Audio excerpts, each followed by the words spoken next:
Good evening, I'm Cal Day reporting tonight from Owasso, Oklahoma with an online edition of OU Nightly. Now, although we are prevented from entering our newsroom and studios on the OU campus in Norman due to the COVID-19 outbreak, we're continuing this nightly newscast with a team of remote reporters and producers. We begin tonight with breaking news. Late this afternoon, we learned that Oklahoma Superintendent of Public Instruction Joy Hoffmeister plans to propose an online learning plan to the State Board of Education. The plan would have Oklahoma K-12 students complete the school year with remote learning due to the COVID-19 pandemic. OU students are already doing this. The Norman campus is empty with all classes online for the remainder of the semester. In a video released on social media, OU Interim President Joseph Harrows calls this a unique situation as students and faculty make the adjustment to online-only classes. We've had to take the housing on Norman campus and make it available only to those who have no other place to go. And most gut-wrenching of all, we've had to move graduation off for our seniors.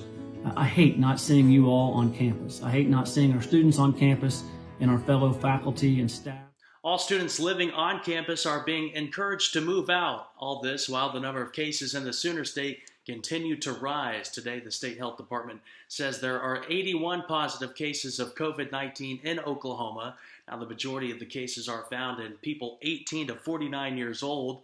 Oklahoma County leads the state with 29 cases. Cleveland and Tulsa are the only other two counties in the state with cases now in the double digits.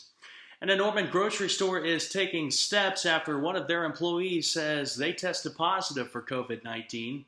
The employee works at Crest's Norman location. In a letter from store president Bruce Harrows, the employee contacted the store on Saturday. However, the employee last worked nearly a week before on March 15th. Harrows says the store went through an extensive cleaning and they are determined to keep the doors open for their customers. We go now to Texas, which is home to so many OU students, where there are now 352 confirmed cases of the coronavirus in that state, with long lines for drive-through testing in many of the largest cities like Dallas, Houston, and San Antonio. Dallas County residents were ordered to shelter in place. This means people should not leave their homes except for essential work and errands. Residents, however, can still get groceries, go outside, and pick up food from restaurants.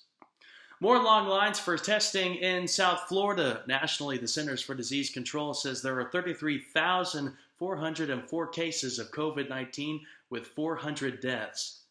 This crisis is, of course, a global one, and now we know the Summer Olympics may be another one of its victims, with the International Olympic Committee announcing the postponement of the Summer Games. Today, President Trump acknowledged on Twitter that the United States will be guided by the wishes of the Prime Minister of Japan. There's no word on when the Olympics will start other than it will be not on July 24th. Good afternoon. I'm student meteorologist Martin Lowrimore coming to you from my residence in Panama, Oklahoma. Due to the coronavirus, we're not able to give you the full OU Nightly experience anymore, but due to the tenacity of all of us here at OU Nightly, we're still determined to give you your news and weather. Speaking of, let's get right into it. We started off our morning a little cool in the 40s and 50s across the state, but right now we're sitting pretty at Norman at 60 degrees. Cloudy skies are dominant throughout the area, and we are seeing some intermittent showers in Norman. Those winds out of the southeast coming at 10 miles an hour with that dew point getting very close to our temperature, so it's starting to feel a little bit wet out there. The warmest temperatures we had today not been as what we expected.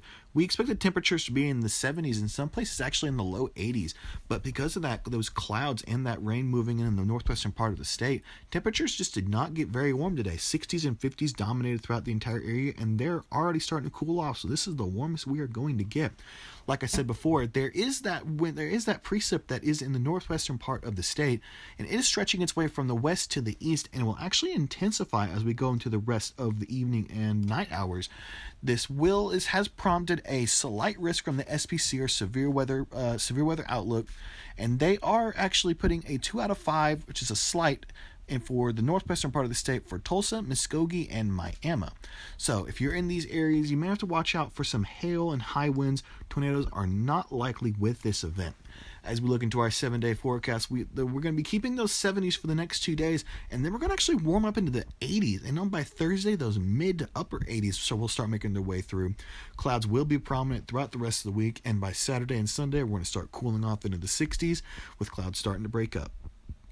Thanks, Martin. And on a lighter note, a new website has been designed to help with the toilet paper crisis.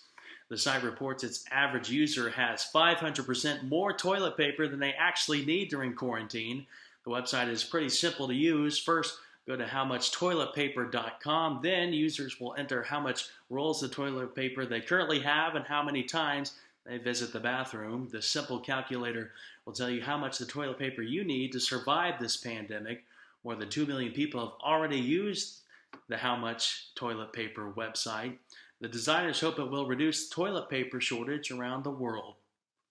Well, thanks for tuning in to this online edition of OU Nightly, produced remotely during the COVID-19 outbreak. Make sure to follow us on our social media for daily updates and send us your story ideas. Reporting from my hometown of Owasso, Oklahoma, I'm Cal Day. Good night.